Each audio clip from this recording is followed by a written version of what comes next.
profesor, espero que se encuentre muy bien. Mi grupo está conformado por Andrés Contreras y mi persona Luis Miguel Chaparro.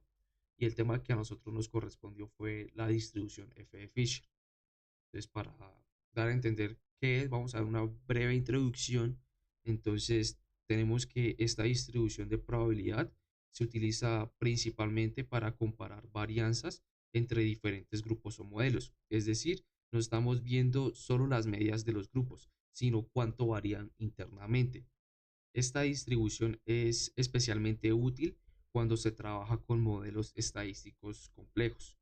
La distribución f de Fisher depende de dos grados de libertad, uno asociado al numerador de f sub 1, que generalmente representa la variabilidad entre los grupos, y otro al denominador de f sub 2, que representa la variabilidad dentro de los grupos.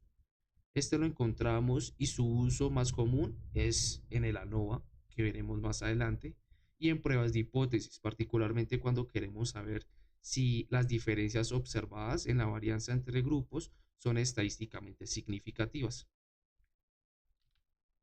La distribución de ANOVA o análisis de varianza es una técnica estadística utilizada para comparar las medias de tres o más grupos independientes, a diferencia de una prueba T que compara dos grupos ANOVA. Em, Pueden manejar múltiples grupos simultáneamente. Se utiliza estadística F para evaluar si las diferencias entre las medias de los grupos son mayores de lo que esperaríamos por azar. La idea es que si los grupos tienen la misma media poblacional, cualquier diferencia entre sus medias muestrales debe ser pequeña. Pero hay que tener en cuenta que ANOVA sea válida y para ello se deben cumplir tres supuestos importantes que vendrán siendo el primero, la normalidad, es decir, que los datos dentro de cada grupo sigan una distribución normal. Segundo, la independencia, lo que significa que las observaciones deben ser independientes entre sí. Y tercero, la igualdad de varianza o la homocedasticidad, que significa que todos los grupos deben tener varianzas similares. Si estos supuestos no se cumplen, los resultados pueden ser confiables. No pueden ser confiables.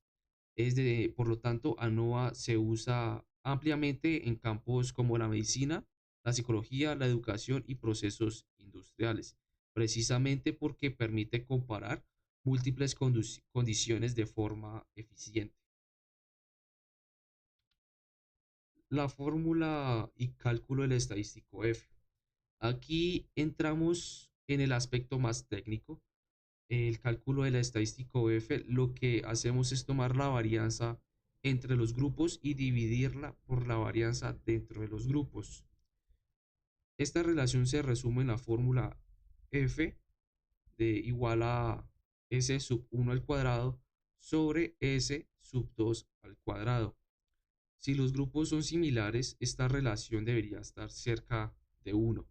Pero si hay diferencias reales entre los grupos, la varianza entre ellos será mayor y por lo tanto el valor de f será más grande. Los grados de libertad también juegan un papel importante. El grado de libertad del numerador está asociado con el número de grupos menos 1 y el del denominador con el número total de observaciones menos el número de grupos. Una vez que tenemos el valor f calculado, lo comparamos con un valor crítico de la tabla f, que está determinado por un nivel de significancia, que por ejemplo podría ser 0.05. Si el valor calculado es mayor al crítico, entonces rechazamos la hipótesis nula y concluimos que hay diferencias significativas.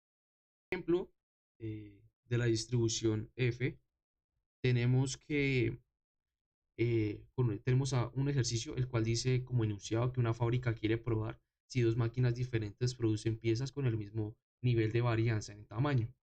Como paso uno tenemos que recolectar los datos. Es decir, que si los datos están en tamaños, en milímetros, y producidos por dos máquinas, máquina A y máquina B, cada uno con sus datos.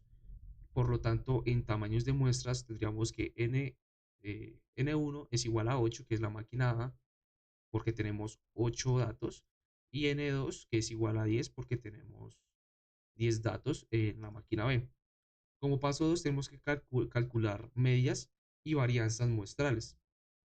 En la máquina A tenemos los datos que vendría siendo x sub a igual a pues los datos que tenemos en esta máquina, es decir, que la media vendría siendo la media sub a igual a la sumatoria, la suma de todos esos datos, dividido en su tamaño de muestra que es 8, que esto vendría siendo 10.2, con una varianza con una aproximación de 0.0171.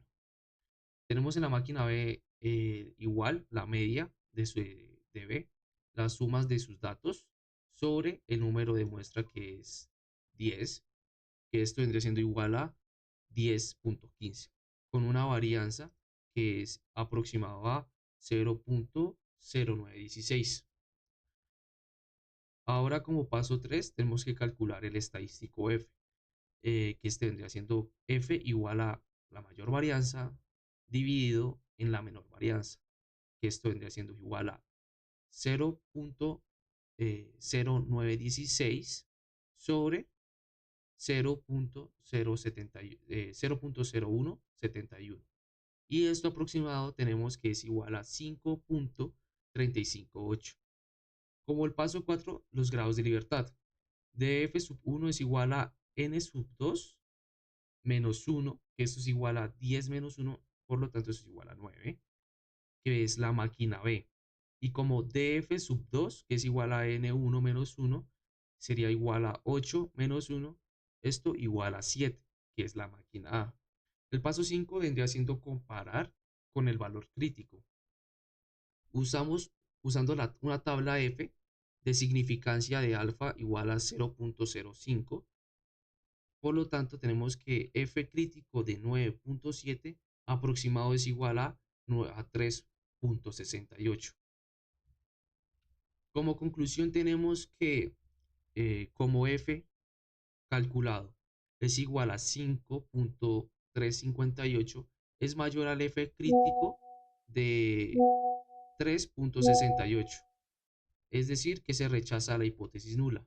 Hay evidencia estadística para concluir que las varianzas de ambas máquinas no son significativamente diferentes. Como ejercicio de clase, tenemos que realizar 10 ejecuciones del algoritmo A y 12 del algoritmo B usando los mismos pasos explicados anteriormente. Esto pues nos daría un conjunto de datos. Tenemos que calcular la varianza en los tiempos de ejecución de ambos algoritmos y luego usamos la fórmula del estadístico F que vimos antes. Tenemos que consultar una tabla de distribución F usando los grados de libertad correspondientes a cada grupo y un nivel de significancia. Si el valor de f calculado es mayor al valor de la tabla, podemos concluir que la diferencia en la variabilidad entre los dos algoritmos es estadísticamente significativa. Pues este tipo de análisis es especialmente útil cuando nos interesa la estabilidad o consistencia del rendimiento de un sistema más que un promedio. Como valores esperados, tenemos a la media, varianza y desviación estándar. Es importante conocer algunas propiedades estadísticas de la distribución F, aunque no tiene una media y varianza tan intuitivas como la normal, si se pueden calcular y entender. La media de la distribución F existe solo cuando el grado de libertad del denominador es mayor a 2 y su valor depende de ambos grados de libertad. Tenemos que la varianza también depende de sus grados de libertad y su fórmula es más compleja, pero esencial para evaluar la dispersión esperada de la distribución. Y por último tenemos la desviación estándar, que es simplemente la raíz cuadrada de la varianza. Estos valores nos ayudan a interpretar correctamente los resultados cuando usamos tablas o gráficos de la distribución F. Comprender estos momentos estadísticos es fundamental cuando se hacen comparaciones más complejas, como la calidad del ajuste de modelos en regresión o análisis de varianza. Como supuestos y limitaciones de la distribución F. Toda prueba estadística tiene condiciones que debe cumplirse para que sus resultados sean confiables. En el caso de la prueba F hay tres supuestos claves. El primero, la normalidad. Las poblaciones de donde provienen las muestras deben tener distribución normal. Segundo, independencia. Los datos de un grupo no deben influir en los de otro. Y tercero, la igualdad de varianza, algo esencial en contextos de ANOVA. ¿Qué pasa si alguno de estos no se cumple? Por ejemplo, si los datos no son normales, el F-test puede arrojar resultados incorrectos. En este caso, se recomienda usar pruebas no paramétricas o pruebas robustas como la de Levine o la de Brown for Forsyth. Si las muestras no son independientes, cualquier análisis basado en F se vuelve inválido porque las probabilidades que se calculen no se sostienen. Además, los outliers o datos atípicos pueden distorsionar severamente la prueba, por eso es clave limpiar los datos antes de analizarlos. En resumen,